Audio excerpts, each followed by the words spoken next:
Assalamualaikum warahmatullahi wabarakatuh. Alhamdulillahi rabbil alamin. Wassalatu wassalamu ala asrafil mursalin Sayyidina Muhammad wa ala alihi wa sahbihi ajma'in. Amma ba'du. Hadis Muslim nomor 312. Artinya diriwayatkan dari Warrad budak Mughirah bin Syu'bah radhiyallahu anhu. Ia berkata, Mughirah bin Syu'bah pernah menulis surat kepada Muawiyah radhiyallahu anhu bahwasanya Rasulullah sallallahu wasallam bila selesai sholat beliau mengucapkan la ilaha illallah wahdahu la syarikalah lahul mulku wa lahul hamdu wa huwa ala kulli syai'in qadir. Allahumma la mani'a lima a'taita wa la mu'tiya lima mana'ta wa la yanfa'u zal jaddi minkal jadd. Artinya, tiada Tuhan selain Allah. Dialah satu-satunya, tiada sekutu baginya. Kerajaan alam adalah miliknya. Segala puji baginya dan Dia Maha Kuasa atas segala sesuatu. Ya Allah, tiada yang bisa menghalangi apa yang Engkau berikan. Tiada yang bisa memberi apa yang Engkau cegah, dan keagungan seseorang tidaklah bisa menghalangi tindakanmu. Hadis ini juga diriwayatkan oleh Al-Bukhari nomor hadis 844. Hadis Muslim nomor 313. Artinya diriwayatkan dari Ibnu Abbas radhiyallahu anhu, ia berkata, kami tahu Rasulullah sallallahu alaihi wasallam membaca takbir seusai sholat. Hadis ini juga diriwayatkan oleh Al-Bukhari nomor hadis 842. Hadis Muslim nomor 314. Artinya diriwayatkan dari Abu Hurairah radhiyallahu anhu dari Rasulullah sallallahu alaihi wasallam, beliau bersabda, barang siapa bertasbih kepada Allah 33 kali, bertahmid 33 kali dan bertakbir 33 kali, yang seluruhnya 99 disempurnakan menjadi 100 dengan bacaan la ilaha illallah wahdahu la syarikalah lahul mulku wa lahul hamdu wa huwa ala kulli syai'in qadir. Artinya tiada Tuhan selain Allah, Dialah satu-satunya, tiada sekutu baginya kerajaan alam. Segala puji hanya miliknya dan Dia Maha Kuasa atas segala sesuatu. Maka doanya diampuni meskipun sebanyak buih di lautan. Hadis Muslim nomor 315. Artinya diriwayatkan dari Abdullah bin Mas'ud radhiyallahu anhu. Ia berkata, janganlah seseorang dari kamu menjadikan sebagian dirinya untuk syaitan yang selalu berpaling dari arah kanan.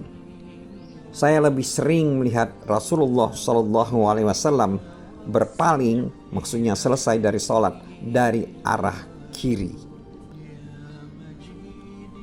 Hadis ini juga diriwayatkan oleh Al-Bukhari nomor hadis 852.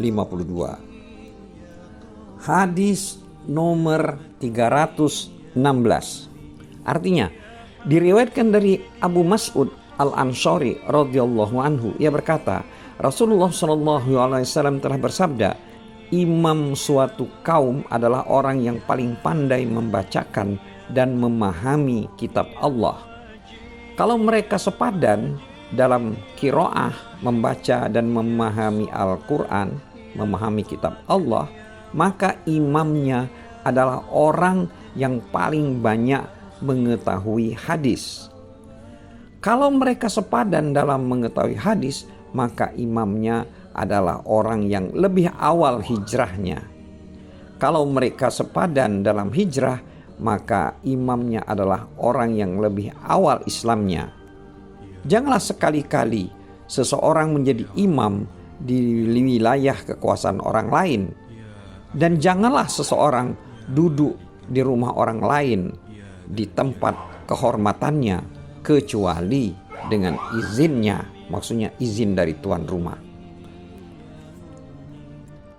Hadis nomor 317, artinya diriwayatkan dari Al-Barra radhiyallahu anhu bahwasanya para sahabat sholat bersama Rasulullah Shallallahu Alaihi Wasallam. Ketika beliau telah ruku, maka sahabat ruku, dan ketika beliau mengangkat kepalanya bangun dari ruku dengan mengucapkan Sami Allahu liman hamidah, yang artinya Allah menjawab orang yang memujinya, maka kami masih berdiri sehingga kami melihat beliau benar-benar telah meletakkan wajahnya di atas bumi, dan kami mengikuti beliau bersujud. Hadis ini juga diriwayatkan oleh Al-Bukhari nomor hadis 811. Hadis Muslim nomor 318 diriwayatkan dari Abu Mas'ud Al-Ansari radhiyallahu anhu.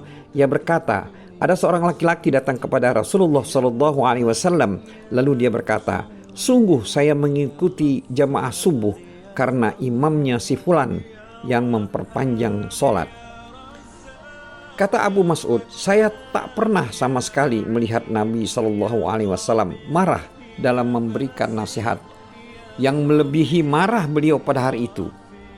Kemudian beliau bersabda, saudara-saudara sekalian, sungguh di antara kalian ada orang-orang yang membuat orang lain menyingkir, tidak mau sholat berjamaah.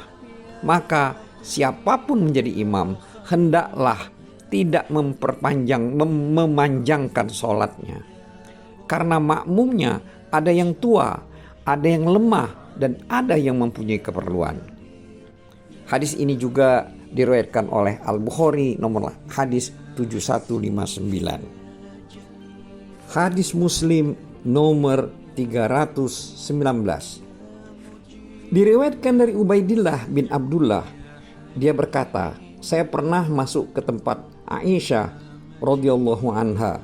Lalu saya bertanya kepadanya, tidakkah kau sudi memberitahu saya tentang sakit Rasulullah Shallallahu Alaihi Wasallam? Dia menjawab, tentu. Nabi Shallallahu Alaihi Wasallam sakit berat. Beliau bertanya, apakah orang-orang sudah salat? Kami menjawab, belum. Mereka menunggu Anda, wahai Rasulullah. Kata beliau, ambilkan aku air dalam wadah. Kami pun mengambilnya. Maka beliau mandi, lalu keluar hendak menuju masjid. Namun beliau pingsan lagi. Setelah sadar beliau bertanya, apakah orang-orang sudah sholat? Kami menjawab, belum, mereka menunggu Anda ya Rasulullah. Kata beliau, ambilkan aku air dalam wadah.